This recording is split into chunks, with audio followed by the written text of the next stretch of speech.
Hey, Ridge kids and families, it is Victor here, and we are in a new theme this month. It is called Dig Deep. I know you guys watched probably something on it last week, but this week we are going to take a little look at the memory verse. And I am looking right now at the memory verse on our Parent Q app. And if you can get a chance to download this, families, it is amazing. It just gives you the video, it gives you the memory verse, and then just some things to be thinking about and talking about with your kids during the week that is related to the lesson. And this week's memory verse is, if any of you needs wisdom, you should ask God for it. He will give it to you. God gives freely to everyone and doesn't find fault. James 1:5. I think we can all use a little bit of wisdom. So take this verse, help your kids memorize it this week, and continue to talk about all those things that are related to wisdom. Take care. Have a good one. Bye.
Okay, I'm gonna have to turn on a light.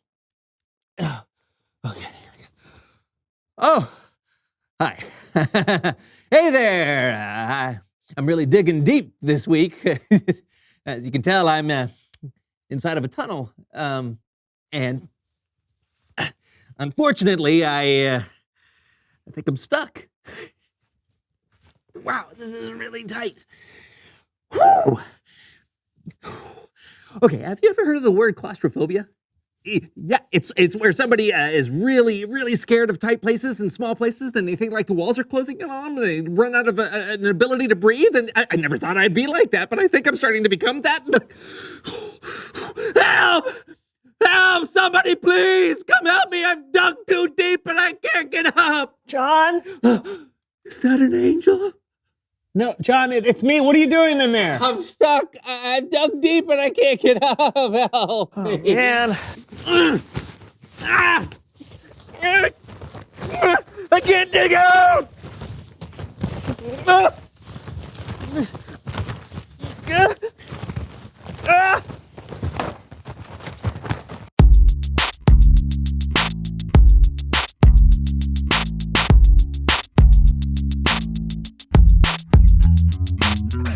Hello, everyone. I'm Brandon. And I'm John. This is the So-and-So Show. Are you so or so? Oh, I'm so.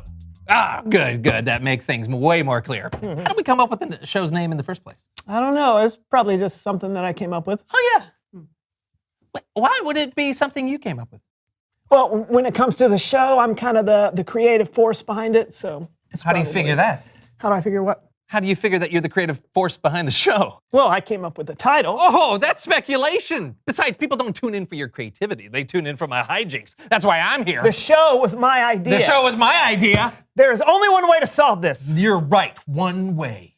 Splitting the studio down the middle like a late 80s sitcom. That was my idea. Stop copying me. Ah! I'll get the tape. And I'll fast forward in time. Star Wipe. Hello, everyone, and welcome to The Brandon Show. I am your host, the inimitable Brandon.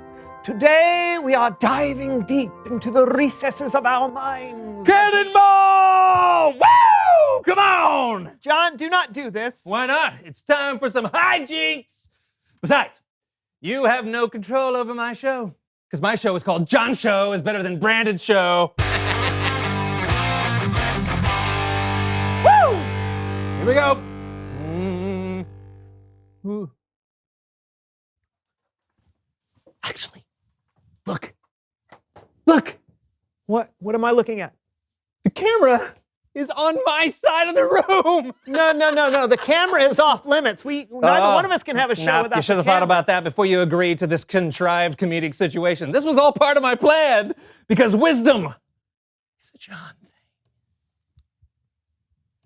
All right, fine.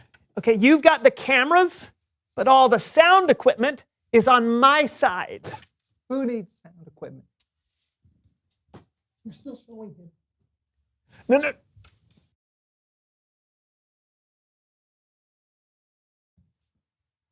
Welcome again to my wonderful show.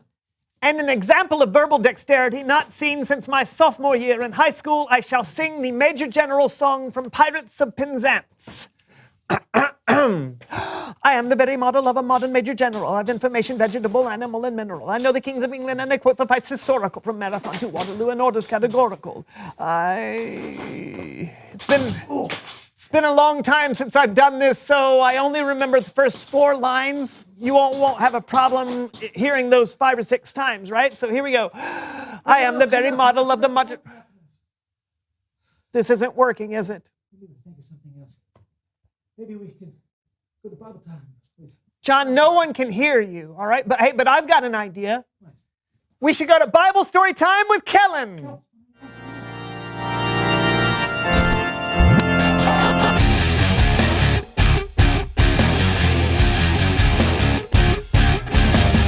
Hey guys. Guy. Question. Why is there only one of you? I am also here. Oh, let me guess.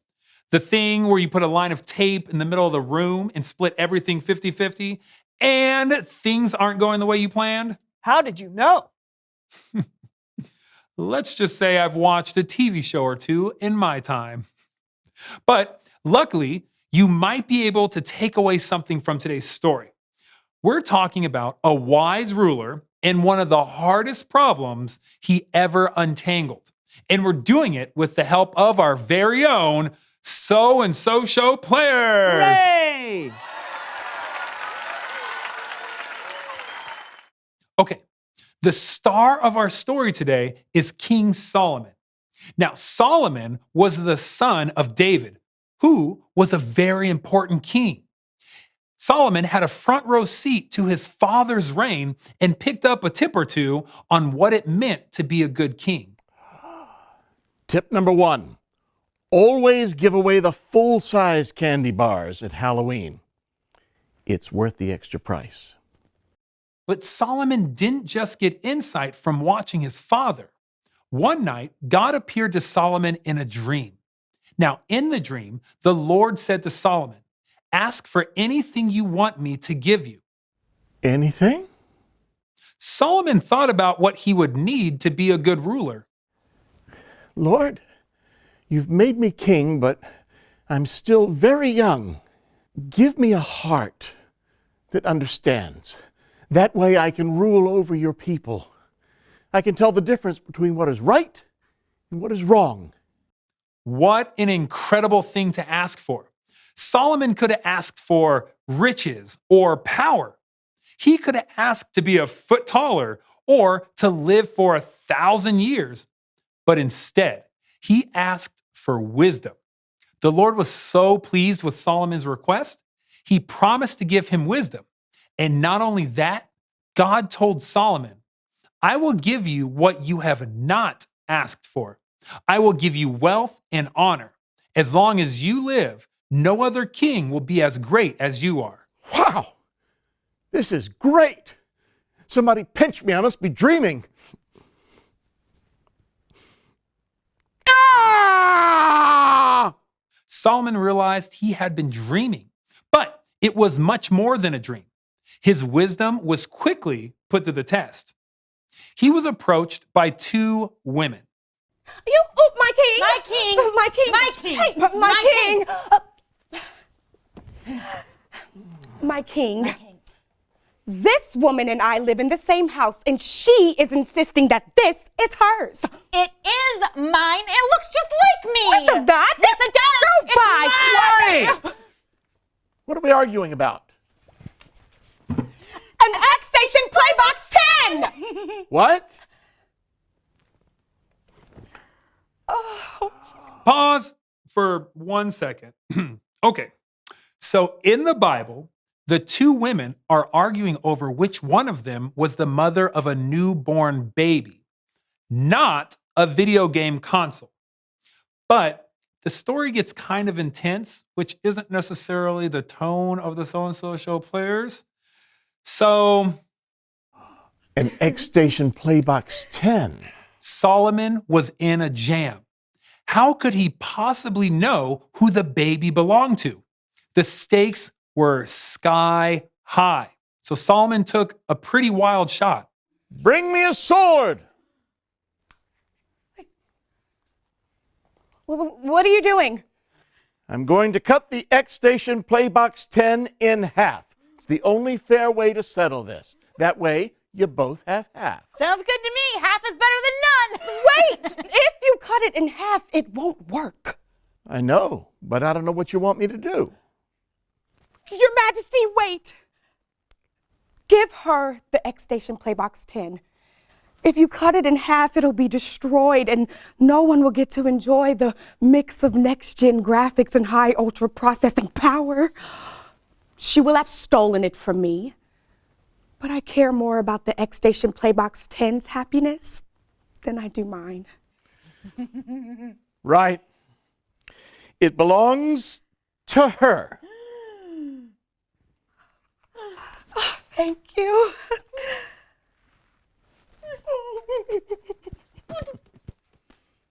Yeah. That's not fair at all. No. I did right by that baby. Yep. X-Station Playbox 10. What's next? The end.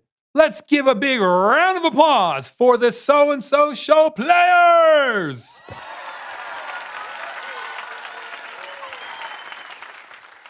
All right, let's think about how wild Solomon's suggestion was. He said to cut a baby in half. That's nuts. But he would have never hurt the child. It was a test. Solomon was thoughtful about the problem, and he was kind to the real mother who was in a bit of a bind, and he trusted God for wisdom. Those are the qualities you need as a follower of Jesus.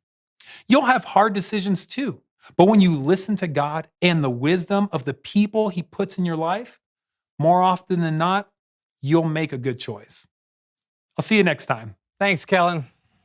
That was pretty appropriate for us. I'm glad we decided to put all this behind us. That's right.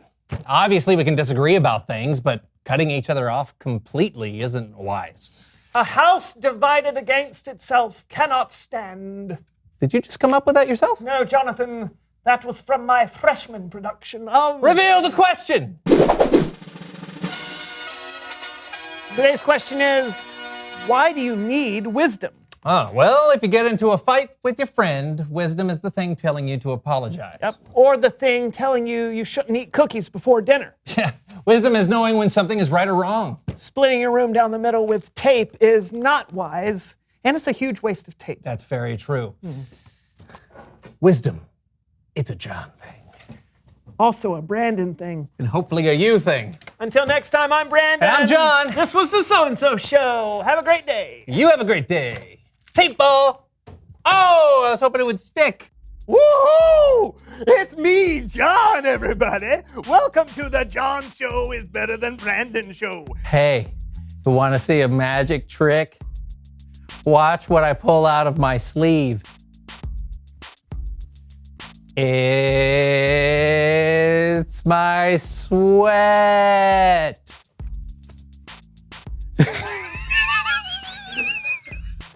Okay, here's a burpee for you. Number one.